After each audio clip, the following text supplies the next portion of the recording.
Hello friends, welcome to our YouTube channel JK quick learning. आज हमारे Indian constitution का ये 15th लेक्चर है जिसमें हम फंडामेंटल राइट्स के बारे में पढ़ेंगे। और कल के वीडियो में हमने दो आर्टिकल्स के बारे में पढ़ा, आर्टिकल 12 एंड आर्टिकल 13 के बारे में। आई होप कि वो पिछले वीडियो आपने देखी होगी एंड वहां पर आपने अच्छे से समझा होगा कि आर्टिकल 12 क्या बता रहा है एंड आर्टिकल 13 क्या बता रहा है। और आज हम फंडामेंटल राइट्स के पहले फंडामेंटल राइट के बारे में पढ़ेंगे, राइट टू इक्वालिटी के बारे में। अगर अभी तक हमारे चैनल को सब्सक्राइब नहीं किया है तो चैनल को सब्सक्राइब करेगा और अगर वीडियो हेल्पफुल लगेगी तो वीडियो को भी लाइक करेगा। तो चलिए आज की क्लास की हम शुरुआत करते हैं एंड आज हमें पढ़ना है राइट टू इक्वालिटी। आर्टिकल 12 से लेकर आर्टिकल 35 तक जितने भी आर्टिकल्स है सारे के सारे आर्टिकल्स फंडामेंटल राइट्स कहलाते हैं। एंड कल के वीडियो के अंदर हमने आर्टिकल 12 के बारे में पढ़ा जिसके अंदर हमने डेफिनेशन ऑफ स्टेट के बारे में पढ़ा और दूसरा आर्टिकल पढ़ा था आर्टिकल 13 के बारे में। और आज हम 6 फंडामेंटल राइट्स के पहले फंडामेंटल राइट के बारे में पढ़ेंगे, राइट टू इक्वालिटी के बारे में। यानी कि सबको बराबरी का हक मिलना चाहिए, सबको इक्वली ट्रीट करना चाहिए। और इस इक्वालिटी के बारे में किस आर्टिकल से लेकर किस आर्टिकल तक जिक्र किया गया है, आर्टिकल 14 से लेकर आर्टिकल 18 तक। यानी कि कुल मिला के 5 आर्टिकल्स ऐसे हैं जो इक्वालिटी की ही बात करता है। उन 5 आर्टिकल्स को आप कैसे याद रखोगे, उसके लिए मैंने यहां पर एक शॉर्टकट ट्रिक भी लिखी है जिसकी मदद से आप इन 5 आर्टिकल्स को याद रखोगे। लेकिन आपको इतना ही नहीं पढ़ना है कि आर्टिकल 14 ये बता रहा है, आर्टिकल 16 ये बता रहा है। हर एक आर्टिकल के अंदर जितने भी चीजें हमें पढ़नी होगी हर एक चीज को हम क्लियर करेंगे ताकि आपके एग्जाम में अगर कोई भी क्वेश्चन पूछा जाएगा वो आपको आना ही आना चाहिए। तो सबसे पहले हम ये जो 5 आर्टिकल जो आपको याद रखने हैं कि कौन सा आर्टिकल किसकी बात कर रहा है, इसके लिए आपको ये शॉर्ट ट्रिक याद रखनी पड़ेगी।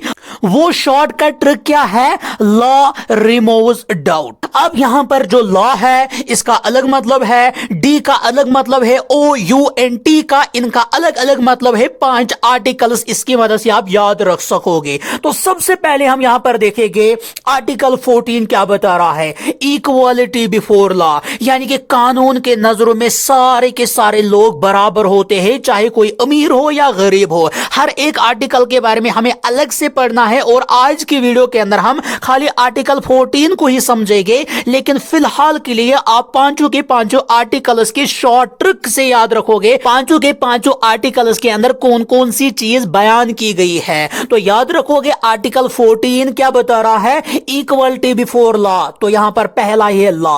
उसके बाद आर्टिकल 15 क्या कह रहा है, ये डिस्क्रिमिनेशन की बात कर रहा है। आप किसी के खिलाफ भेदभाव नहीं कर सकते हो, तो डी फॉर डिस्क्रिमिनेशन। आर्टिकल 16 क्या बता रहा है, अगर कोई भी पब्लिक एम्प्लॉयमेंट होगी वहां पर आपको बराबर की अपॉर्चुनिटी दी जाएगी। यानी कि कल अगर कोई भी गवर्नमेंट जॉब्स निकलेंगे तो वहां पर उन पोस्ट्स के लिए कोई भी अप्लाई कर सकता है, कोई अमीर हो गरीब हो, कोई किसी भी मजहब से बिलोंग करने वाला हो।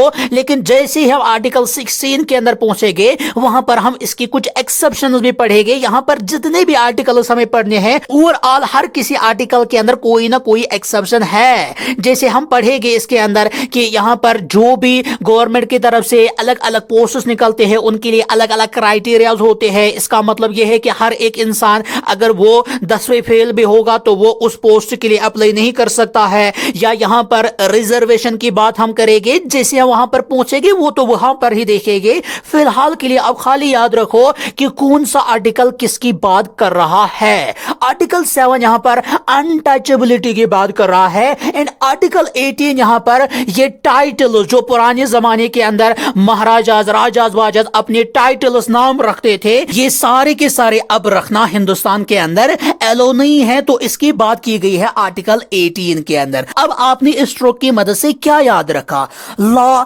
Removes doubt. लॉ का मतलब है इक्वलिटी बिफोर लॉ, ये है 14th आर्टिकल। उसके बाद डी का मतलब है डिस्क्रिमिनेशन की बात कर रहा है, ये कर रहा है 14 के बाद 15th आर्टिकल। उसके बाद ओ का मतलब है कि अपॉर्चुनिटी, किसमें अपॉर्चुनिटी, जॉब करने की अपॉर्चुनिटी। उसके बाद यू याद रखोगे, यू का मतलब क्या है, अनटचेबिलिटी।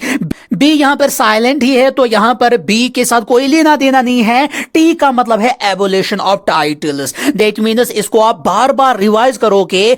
आई होप कि ये आपने याद रखा होगा कि इस शॉर्टकट ट्रिक की मदद से आप कैसे राइट टू इक्वलिटी के पांचों आर्टिकल्स को याद रख सकोगे। तो इस वीडियो के अंदर हम सभी आर्टिकल्स तो डिस्कस नहीं कर सकेंगे, लेकिन फिर भी हम आर्टिकल 14 को आज की वीडियो के अंदर खत्म करेंगे। यहां पे हम समझते हैं कि आर्टिकल 14 क्या बता रहा है, कि इसका मतलब क्या है। आर्टिकल 14 को समझने से पहले सबसे पहले हम समझते हैं कि आर्टिकल 14 को हमारे कॉन्स्टिट्यूशन में ऐड करने की क्या जरूरत थी, या कॉन्स्टिट्यूशन मेकर्स इससे क्या अचीव करना चाहते थे। अगर आप अपने इर्द गिर्द देखोगे तो सारे के सारे जो लोग हैं वो आपस में इक्वल नहीं होते हैं। किसी का मजहब कुछ होता है, किसी की कास्ट कुछ और होती है, कोई अमीर होता है तो कोई गरीब होता है। तो सब लोगों को इक्वली ट्रीट किया जाए, इसीलिए कॉन्स्टिट्यूशन मेकर्स ने हमारे कॉन्स्टिट्यूशन के अंदर आर्टिकल 14 रखा।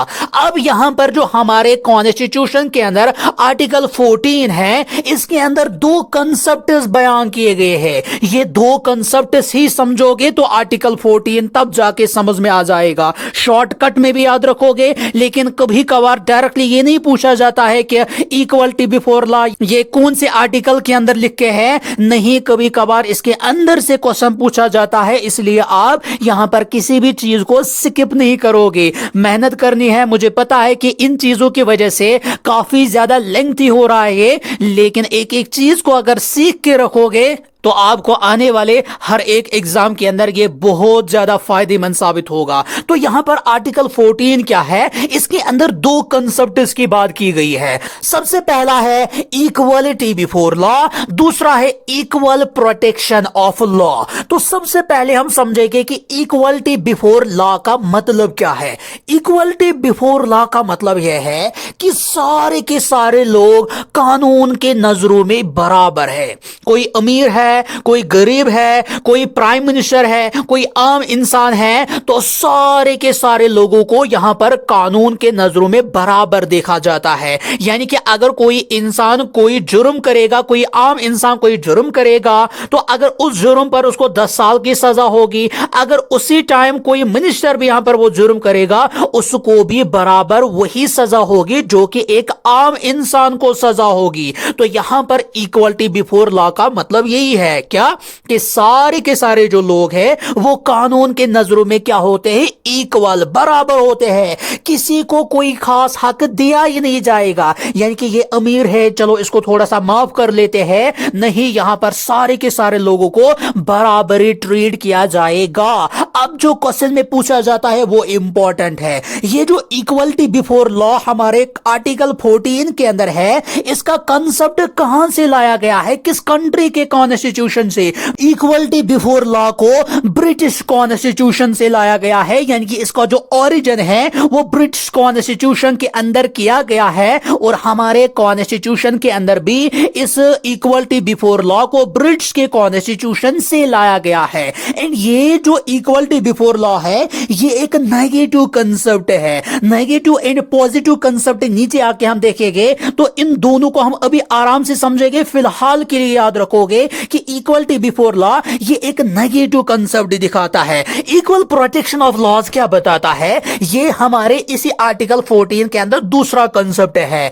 इसके अंदर क्या बताया गया कि एक जैसे लोगों को एक जैसा ट्रीटमेंट मिलना चाहिए। इसका मतलब क्या है, आराम से इसको समझना। इक्वल प्रोटेक्शन ऑफ लॉ क्या बताता है कि अगर कोई छोटा बच्चा कोई गलत काम करता है एंड वही गलत काम कोई बड़ा भी करता है जो कि मैच्योर होगा, तो क्या उनको बराबर की सजा मिलनी चाहिए? नहीं, अगर उस गुनाह पर एक बड़े मेजर इंसान को जिसकी एज अच्छी खासी होगी, 18 प्लस होगी, अगर वो गलत काम करता है, अगर उसको उम्र कैद की सजा होगी उस गुनाह करने पर, जो नाबालिग बच्चा होगा उसको बराबर उतनी सजा नहीं मिलेगी जितनी कि एक मेजर इंसान को मिलेगी। उसको भी सजा मिलेगी लेकिन काफी कम सजा मिलेगी। यही कहलाता है इक्वल प्रोटेक्शन ऑफ लॉ, यानी कि सेम जैसे लोग को सेम ट्रीटमेंट मिलना चाहिए। यानी कि अगर एक ही गलत काम दो बड़े लोग ही कर रहे हैं तो उनको बराबर की सजा मिलनी चाहिए,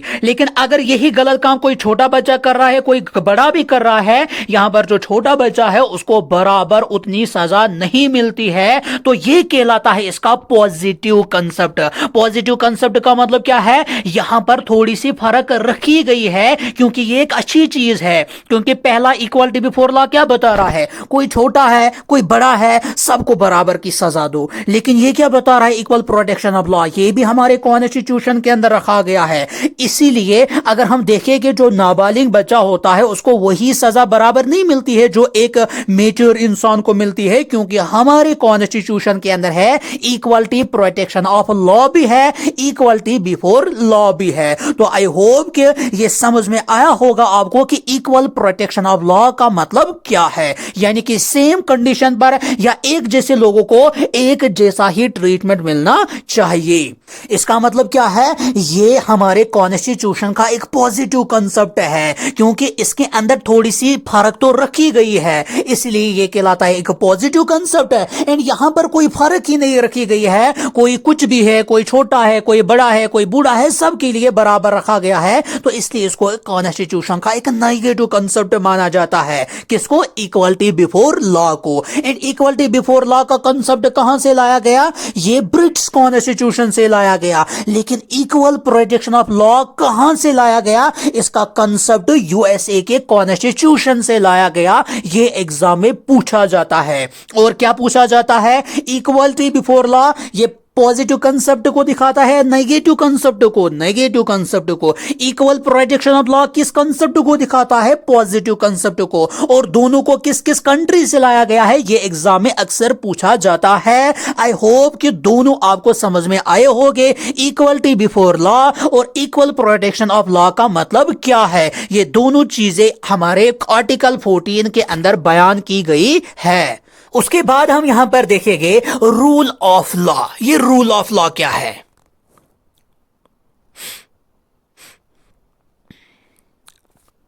जो हमारे इस आर्टिकल 14 के अंदर इक्वलिटी बिफोर लॉ का कंसेप्ट है, ये एक एलिमेंट है इसी रूल ऑफ लॉ के कंसेप्ट का। ये जो रूल ऑफ लॉ का कंसेप्ट है, इसका आइडिया किसने दिया था, एवी डाइसी ने इसका कंसेप्ट दिया था, जो कि ब्रिटिश के एक जूरिस्ट थे। यानी कि जूरिस्ट किसको हम कहते हैं, उस इंसान को जिसको लॉ की काफी ज्यादा नॉलेज होती है, उसी को जूरिस्ट कहा जाता है। तो यहां पर जो ब्रिटिश जूरिस्ट थे जिसका नाम एवी डाइसी है, इसी ने इसका आइडिया दिया था। किसका आइडिया दिया था, रूल ऑफ लॉ का आइडिया इसी ने दिया था। एंड हमारे कॉन्स्टिट्यूशन के अंदर जो इक्वलिटी बिफोर लॉ है, ये इसी रूल ऑफ लॉ के कंसेप्ट का एक एलिमेंट है। ये भी एग्जाम में पूछा जाता है। साथ ही साथ यहां पर ये चीज याद रखोगे आप, सुप्रीम कोर्ट ने बताया कि ये जो रूल ऑफ लॉ है हमारे आर्टिकल 14 के अंदर,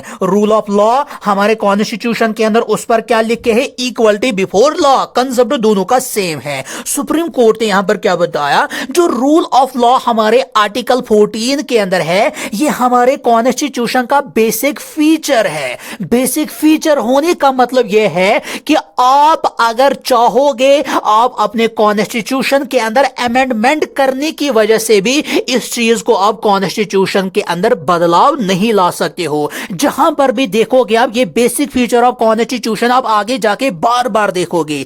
बेसिक फीचर ऑफ कॉन्स्टिट्यूशन का मतलब यही है कि ये एक ऐसी चीज हमारे कॉन्स्टिट्यूशन के अंदर है जिसको आप खत्म नहीं कर सकते हो अपने कॉन्स्टिट्यूशन के अंदर बदलाव लाने की मदद से।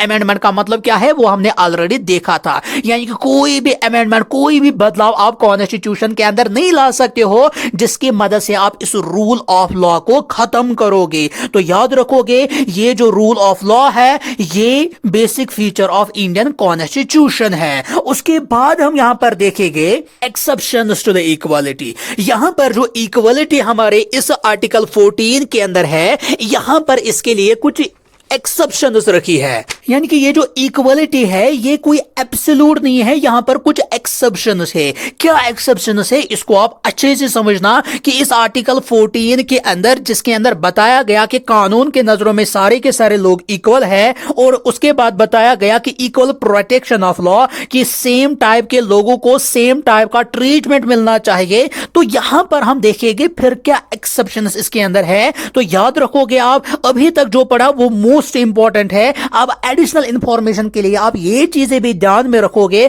अदरवाइज इनके बारे में उतने ज्यादा चांसेस क्वेश्चन आने के नहीं है, इसलिए मैं भी इनको ऊपर ऊपर ही से आपको समझाऊंगा। अब क्या एक्सेप्शंस यहां पर इस इक्वलिटी के अंदर है। सबसे पहली एक्सेप्शन है यहां पर प्रेसिडेंट और हर एक स्टेट के गवर्नर के बारे में, और इसके बारे में किस आर्टिकल के अंदर बयान किया गया है। आर्टिकल 361 के अंदर इस चीज को बयान किया गया है। यह आर्टिकल आपको याद रखने की जरूरत ही है, यह आपके एग्जाम में नहीं पूछा जाएगा। मे बी अगर स्टेटमेंट बेस्ड क्वेश्चन पूछा जाएगा, यहां पर जो इक्वलिटी है उसके अंदर कौन कौन सी एक्सेप्शंस है, मे बी कि वो स्टेटमेंट के अंदर पूछा जा सकता है, इसलिए इनको आप स्किप भी नहीं कर सकते हो। यहां पर क्या है, पहली एक्सेप्शन रखी गई है प्रेसिडेंट और हर एक स्टेट के गवर्नर्स के बारे में। क्या एक्सेप्शन रखी गई है। पहली एक्सेप्शन है कि जो प्रेसिडेंट और गवर्नर जो है वो अपनी ड्यूटी के दौरान जो भी डिसीजंस लेंगे या जो भी काम करेंगे, उन पे कोर्ट उनसे कोई भी सवाल नहीं कर सकती है, कोई भी क्रिमिनल प्रोसीडिंग्स भी नहीं हो सकती है उन पर, और साथ ही साथ उनके टर्म के दौरान उनको गिरफ्तार भी नहीं किया जाएगा।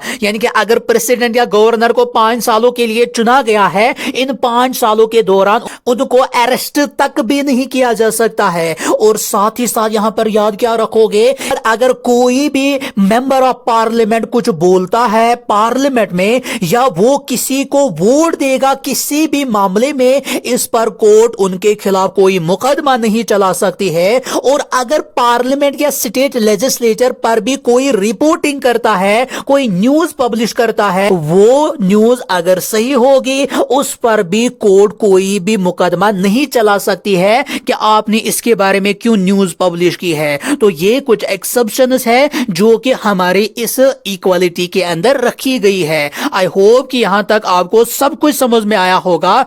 क्या क्या हमने आज पढ़ा है। आज हमने पढ़ा फंडामेंटल राइट्स के, पहले ही फंडामेंटल राइट के बारे में हमने पढ़ा राइट टू इक्वालिटी के बारे में। और राइट टू इक्वालिटी के अंदर कौन से आर्टिकल से लेकर कौन से आर्टिकल तक बयान किया गया है, आर्टिकल 14 से लेकर 18 तक। और हर एक आर्टिकल क्या क्या बता रहा है वो मैंने शॉर्टकट ट्रिक की मदद से आपको बताया था। तो आप बार बार 2-3 मरतबा उस शॉर्टकट ट्रिक को अपने माइंड में ही रिवाइज करते रहोगे, वैसे आपको ये सारी की सारी चीजें दिमाग में फिक्स रह जाएगी। वो चीजें इंसान भूल जाता है, लेकिन हर एक आर्टिकल के अंदर जो भी हमने चीजें सीखी है वो इंसान आराम से याद रख पाता है। लेकिन बहुत सारे आर्टिकल्स है, इसलिए इतने ज्यादा आर्टिकल्स इंसान के जहन में आराम से नहीं आते हैं कि कौन सा आर्टिकल क्या बता रहा है। इसलिए मैं आपको हर एक, जितने भी फंडामेंटल राइट्स के अंदर 6 राइट्स हम पढ़ेंगे, हर एक के अंदर किसकी बात की गई है वो मैं शॉर्टकट ट्रिक की मदद से भी आपको दिखाऊंगा। और साथ ही साथ हमें हर एक आर्टिकल को यहां पे अलग से इन डिटेल समझना भी पड़ेगा। आई होप कि समझ में आया होगा आपको। अगर वीडियो हेल्पफुल लगी होगी तो वीडियो को लाइक भी करना और अपने दोस्तों के साथ शेयर भी करना।